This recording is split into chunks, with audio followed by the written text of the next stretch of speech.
pad કોણ નાખ કોણ કે કાળા માથાનો માનવી 3.5 દિવસમાં મારું ઇન્દ્રસ ડોલાઈ રહ્યો છે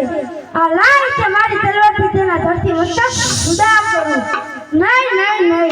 કોઈ આ બ્રાહ્મણનો દીકરો હશે તો મને બ્રહ્મ હત્યાનો મને પાપ લાગશે જ્યારે ઇન્દ્રદેવની સભા હતી ત્યારે મને બ્રહ્માએ કીધું હતું હા ઇન્દ્રદેવ તમારે જ્યારે સંકટ પડે તે મને યાદ કરજો તે મારથી મોટા કોણ કે બ્રહ્મા પેલા તેમને યાદ કરું